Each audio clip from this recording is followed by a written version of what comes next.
This video will survey the TCA cycle steps and help us meet course objectives 3 and 4. The tricarboxylic acid cycle is also known as the citric acid cycle and the Krebs cycle. This pathway further oxidizes acetyl-CoA in 8 steps in the mitochondrial matrix and is an anaerobic pathway.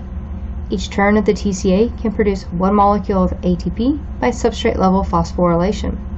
Each turn also produces 3 NADH, 3 protons, 1 FADH2, and 2 CO2. In the TCA cycle, a 2-carbon acetyl-CoA will combine with 4-carbon oxaloacetate by the enzyme citrate synthase to form 6-carbon citrate in a condensation reaction.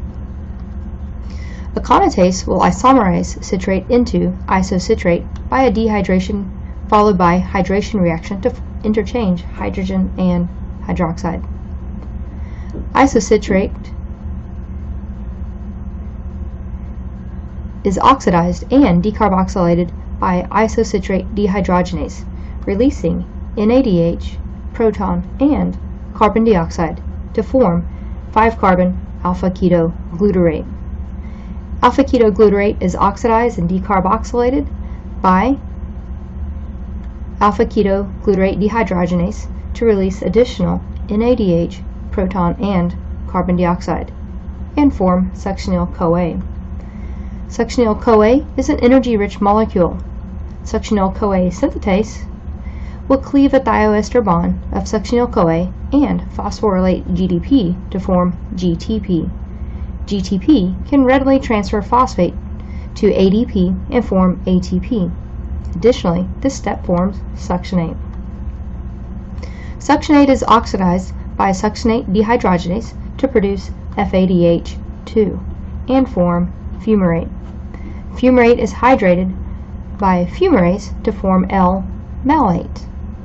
Malate dehydrogenase then oxidizes malate to produce the starting molecule oxaloacetate and release NADH. Each turn of the TCA cycle takes place for each starting molecule of acetyl-CoA. The collection of these reduced coenzymes NADH and FADH2 are the key to the TCA cycle, so they can power the electron transport chain. 2 turns of the TCA produces 6 NADH, 6 hydrogens, and 2 FADH2. Cytosolic NADH can be used too. Cytosolic NADH, produced during glycolysis and the linking step, can transfer their electrons to the mitochondrial matrix using shuttles in the mitochondrial membranes. The glycerol phosphate shuttle will transfer electrons from cytosolic NADH ultimately to FAD in the mitochondrial matrix. Dihydroxyacetone phosphate, or DHAP, is reduced by NADH to form glyceraldehyde 3-phosphate, or G3P, on the cytosolic side. DHAP and G3P are small enough to fit through the pores of the outer membrane and enter the inner membrane space. G3P is then oxidized by G3P dehydrogenase, an enzyme in the inner membrane, which then reduces FAD to FADH2 in the mitochondrial matrix. Similarly, the malate aspartate shuttle can transfer cytosolic NADH electrons to form NADH in the matrix. First, cytosolic NADH reduces oxaloacetate to malate. Malate is transported into the mitochondrial intermembrane space, then into the matrix by an antiporter that sends out alpha-ketoglutarate. Malate is then oxidized back to oxaloacetate and releases NADH in the mitochondrial matrix. Aspartate transaminase then converts oxaloacetate to aspartate.